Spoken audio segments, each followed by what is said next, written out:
महाराज चतुरसेन के वाहन सफेद घोड़े अश्वसेन की मृत्यु हो गई थी। राज्य में सभी लोग बड़े उदास थे। महाराज ने पिछले 1 हफ्ते से खाना पीना छोड़ दिया था। उनका कहना था कि मुझे एक ऐसे वाहन की तलाश है जो कि सबसे अलग और विशेष हो, जिसके गुणों को देखकर लोग आश्चर्यचकित हो जाएं और जिसकी शक्ति को देखकर दुश्मन की सेना घबराकर कांपने लगे। राज्य में सभी लोग अपने द्वारा प्रशिक्षित जानवरों को लेकर महाराज के पास आ रहे थे, लेकिन महाराज को कोई भी जानवर पसंद नहीं आ रहा था। जब उसकी सूचना परी लोक तक पहुंची, तो परियों की रानी ने अपने मित्र गरुड़ से इस बात की चर्चा करते हुए कहा, प्रिय मित्र गरुड़, महाराज चतुरसेन एक बड़े ही योग्य, बुद्धिमान और बहादुर राजा हैं, जो कि मुसीबत की घड़ी में सबकी मदद करते हैं। पिछले दिनों उनके वाहन सफेद घोड़े की मृत्यु के पश्चात वाहन की तलाश में उन्होंने खाना पीना छोड़ दिया है और वो बहुत कमजोर हो गए हैं। उन्होंने कई बार मुश्किल घड़ी में परी लोक की सहायता की है। मुझे समझ नहीं आ रहा कि हम उनकी मदद कैसे कर सकते हैं। परी महारानी करो, राज्य में हमारे जादूगर गरुड़ शंकरा दैवी शक्तियों के मालिक हैं और अपनी जादूगरी से इस समस्या का समाधान कर सकते हैं। मुझे तो ऐसा लगता है कि हमें इस बात के बारे में उनसे बात करनी चाहिए। गरुड़ राज की बात सुनते ही परियों की महारानी उनके साथ गरुड़ शंकरा के पास गईं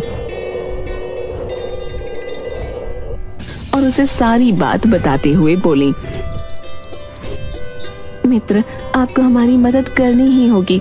आप महाराज के लिए एक ऐसा अद्भुत वाहन तैयार करिए जिसके बारे में ना पहले कभी किसी ने सुना हो ना देखा हो। गरुड़ शंकरा ने अपनी दैवीय शक्तियों से एक अद्भुत हाथी की रचना की और एक अंडे में बदलकर उसे जंगल में रख दिया। जल्दी ही इस दिव्य अंडे द्वारा एक महान जानवर का जन्म होगा, जो कि महाराज की इच्छा के अनुसार सभी प्रकार की शक्तियों से भरा हुआ होगा और महाराज का वाहन बनेगा। कुछ दिनों के बाद अंडा फूट गया और उसमें से एक सफेद रंग का विशालकाय खूबसूरत हाथी बाहर आया।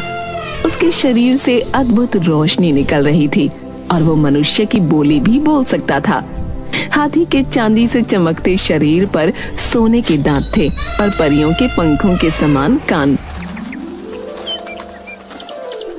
बाहर आते ही वो उड़ते हुए महाराज चतुरसेन के राज्य की तरफ चला गया।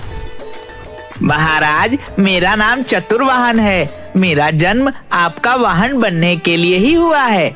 मैं आपका वाहन बनने के योग्य हूँ या नहीं, कृपया आप इसकी परीक्षा ले लें। उसके खूबसूरत, बलिष्ठ और विशाल शरीर से निकलती रंग बिरंगी चमकीली रोशनी और उसके सुनहरे दांत देखकर पूरा दरबार हैरान था। आखिरकार चतुरसेन ने हाथी की परीक्षा लेने का फैसला किया। सैनिकों, हाथी को परीक्षा मैदान में ले आया जाए और राज्य के सबसे ताकतवर हाथी के साथ युद्ध के लिए ललकार लगाई जाए। चतुर्वाहन का शरीर चट्टान की तरह कठोर था। राज्य के हाथी ने चतुरसेन के शरीर पर जोर की ठोकर मारी और खुद ही बेहोश होकर नीचे गिर गया।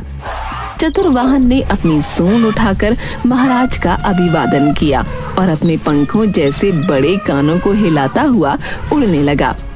मैं ऐसे नहीं मानूंगा। मेरा वाहन बनने के लिए और परीक्षा देनी होगी। सेनापति, चतुर्वाहन का मुकाबला करने मैदान में खतरनाक शेरों को भेज दिया जाए। चतुर्वाहन शेरों को देखते ही नीचे उतरा।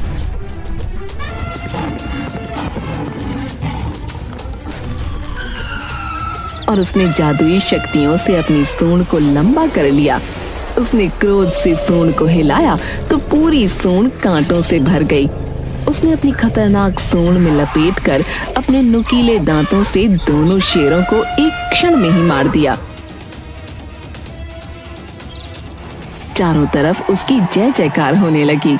महाराज चतुरसेन भी बड़े प्रसन्न हुए और बोले, चतुर्वाहन, मुझे तुम पसंद हो और मैं तुम्हें अपना वाहन बनाता हूँ।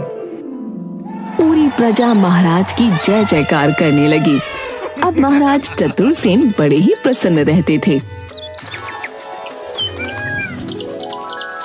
एक बार जब चतुरसेन की पुत्री विजय लक्ष्मी राज्य सरोवर में स्नान कर रही थी तो उसने देखा कि एक खूबसूरत, बलिष्ठ और स्वस्थ शरीर का पुरुष सरोवर के पास खड़ा हुआ वहां लगे सुंदर फूलों से उठने वाली सुगंध का आनंद उठा रहा है।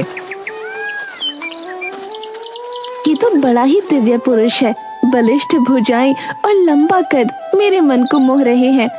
उसे वह पुरुष बहुत पसंद आया और उससे विवाह करने की इच्छा जागृत हुई।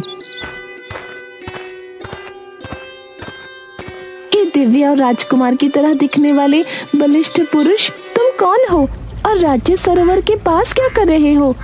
राजकुमारी की बात सुनते ही वो पुरुष घबरा गया और तुरंत वहां से चला गया। राजकुमारी भी उसके पीछे पीछे गई।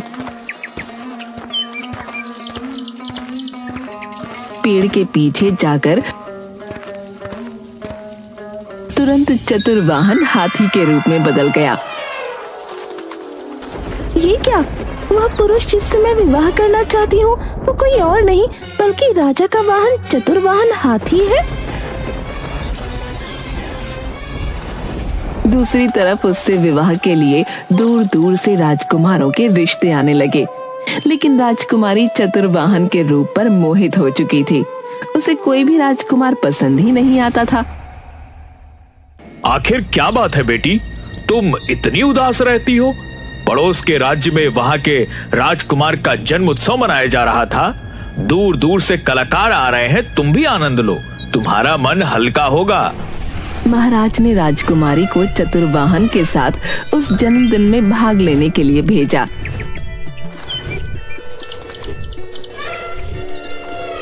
कुछ दूर जाने के बाद जब वो राज्य से बाहर आ गए तो राजकुमारी ने चतुर्वाहन को रुकने के लिए कहा। प्रिय चतुर्वाहन, मैं तुम्हारे पुरुष रूप को देख चुकी हूँ। तुम्हें देखने के बाद मेरे मन में तुमसे विवाह करने की इच्छा जागृत हो गई है। मुझे समझ नहीं आता कि मेरा विवाह तुमसे किस प्रकार हो सकता है। राजकुमारी, आपको यह इच्छा छोड़ देनी चाहिए। मैं महाराज का वाहन हूँ, ऐसा होना नामुमकिन है। राजकुमारी, मैं एक स्वर्ग लोक का यक्ष हूँ, लेकिन देवलोक की कन्या के ऊपर बुरी निगाह डालने के कारण मुझे अपना यह जन्म महाराज के वाहन के रूप में बिताने के लिए गरुड़ राज्य के जादूगर द्वारा चुना गया है। सजा के अनुसार मैं पूरे दिन में एक बार अपनी असली रूप में आता हूँ, किंतु मुझे विवाह करने का अधिकार नहीं है। ऐसा न कहो प्रिय वर्ण, मैं आजीवन कुमारी रहने का व्रत ले लूंगी। इसी बीच दुश्मन राज्य के सैनिकों ने हाथी के साथ राजकुमारी को अकेला पाकर उसका अपहरण करने के लिए हमला बोल दिया। चतुर्वाहन ने अपनी बहादुरी से दुश्मन सेना के सभी सैनिकों को मार दिया और अपने पंखों को हिलाता हुआ राजकुमारी को लेकर उड़ता हुआ वहां से चला गया।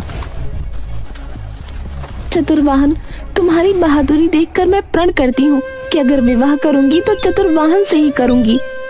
वापस आते समय चतुर्वाहन एक बार फिर अपने असली रूप में आया। उसी समय राजकुमारी ने उसे मूर्ख बनाकर अपने साथ लाए गए मंगलसूत्र का धागा उसे अपने गले में बांधने को कहा। चतुर्वाहन, मेरी रक्षा करना तुम्हारा फर्ज है। ये रक्षा कवच है जो मेरे पिता ने मुझे दिया है, जिससे मैं गले में बांधना भूल गई थी। यदि तुम इसको मेरे गले में बांध दोगे तो मैं हमेशा के लिए सुरक्षित हो जाऊंगी। चतुर्वाहन ने ऐसा ही किया। ऐसा करते ही जादूगर चतुर्वाहन के सामने प्रकट हो गया और बोला, चतुर्वाहन, तुमने श्राप होने के बावजूद भी राजकुमारी से विवाह करने की गलती करी है।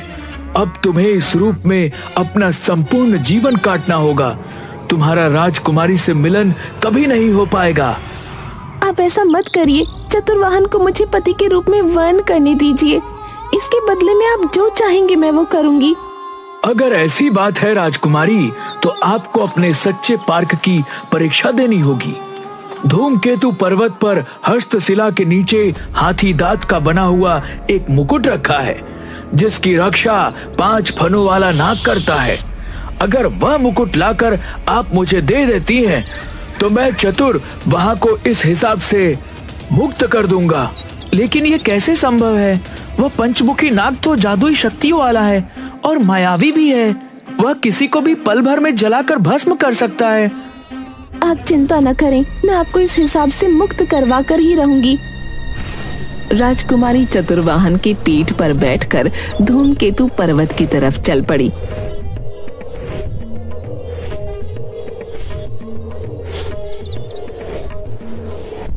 राजकुमारी, हम पर्वत पर तो पहुंच चुके हैं। इसके आगे मैं नहीं जा सकता। आगे की यात्रा आपको अकेले ही तय करनी होगी। अभी भी वक्त है। आप अपने प्राणों को मुश्किल में डालने से बचा सकते हैं। चतुर्वाहन, तुम महाराज की सेवा में जाओ, मैं जल्द ही तुमसे मिलूंगी। राजकुमारी पर्वत पर अपनी चढ़ाई शुरू करती है। उसके पैरों में पत्थर और कांटे लगने के कारण खून निकलने लगता है कि तभी वहां एक बूढ़ी औरत आती है। तुम कौन हो? किसी राजकुमारी की तरह दिखाई पड़ती हो। क्या तुम्हें पता नहीं कि पर्वत बड़ा ही खतरनाक है? हर कदम पर खतरा है। लेकिन आप कौन हैं और इस खतरनाक पर्वत पर क्या कर रही हैं? तुम्हें क्या बताऊं राजकुमारी, मैं नीलम परी हूँ, लेकिन पंचमुखी नाग के मुंह से निकलने वाले विष के कारण इस रूप में आ गई हूँ। परीलोक में अब मुझे कोई नहीं पहचानता। मुझे अपना जीवन इस खतरनाक पर्वत पर ही गुजारना होगा, लेकिन तुम अपने जीवन को बचा सकती हो। आप परेशान न हो, आप मेरे साथ महल चलिए, वहाँ आपके खाने पीने की पूरी व्यवस्था की जाएगी। तुम सच में बहुत अच्छी हो। मैं पंचमुखी नाग के महल में दासी का काम करती हूँ। मुझे उसकी मृत्यु का राज पता है।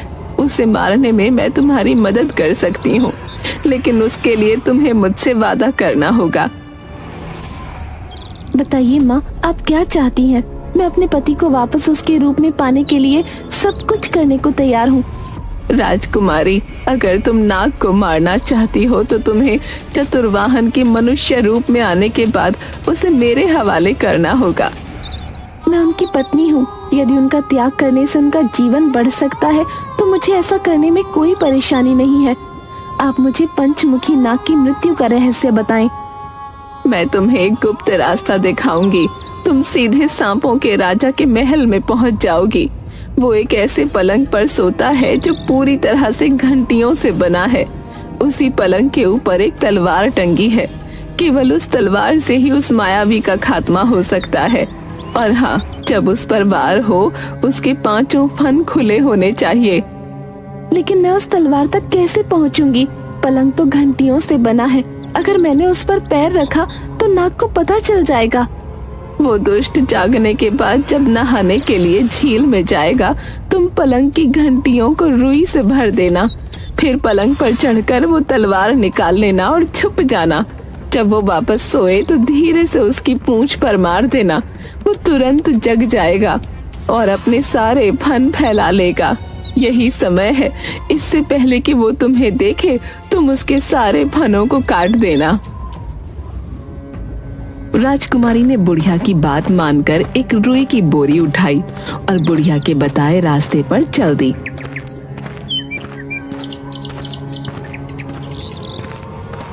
वहां उसने वही किया जो बुढ़िया ने उसे बताया था। पलंग के ऊपर टंगी तलवार उठाई और छुप गई।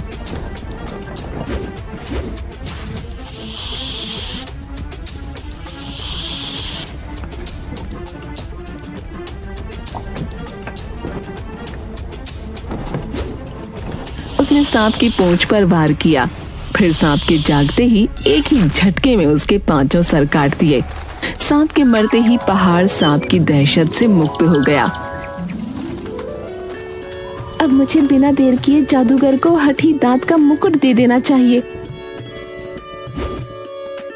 राजकुमारी जल्दी से जादूगर के पास पहुंची।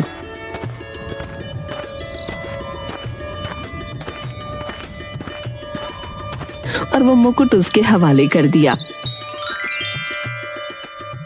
मुकुट के मिलते ही जादूगर ने मुकुट चतुर्वाहन के सर पर रख दिया और देखते ही देखते चतुर्वाहन एक राजा के रूप में बदल गया। राजकुमारी, तुमने मुझे मनुष्य रूप में तो बदल दिया, लेकिन मैं तुम्हारे पिता के साथ अन्याय नहीं कर सकता। वह मुझ पर बहुत विश्वास करते हैं। मैं सदैव उनके वहाँ बनकर रहना चाहता हूँ। लेकिन अब आप पर मेरा अधिकार नहीं है, फिर आपको मैं क्या दे सकती हूँ? आपकी जान के बदले मैंने आपको पर्वत पर रहने वाली परी को दे दिया। राजकुमारी की बात सुनते ही वहाँ पर परी प्रकट हुई और बोली, राजकुमारी, मैं तुम्हारे प्रेम की परीक्षा ले रही थी। तुम और चतुर्वाहन दोनों ही अद्भुत हो। चतुर्वाहन का महाराज के प्रति प्रेम देखकर मैं तुम दोनों को चतुर्वाहन के प्रतिरूप में एक दूसरा हाथी देती हूँ, जो चतुर्वाहन की तरह ही पूरी भक्ति से महाराज की सेवा करेगा। राजकुमारी महाराज को सारी बात बताती है। राजकुमारी के प्रेम और चतुर्वाहन की ईमानदारी से महाराज बहुत खुश होते हैं और धूमधाम से राजकुमारी का विवाह चतुर्वाहन के साथ हो जाता है और उसे राज्य का सेनापति बनाया जाता है। वो राजकुमारी के साथ उसके पति के रूप में खुशी खुशी जीवन बिताने लगता है।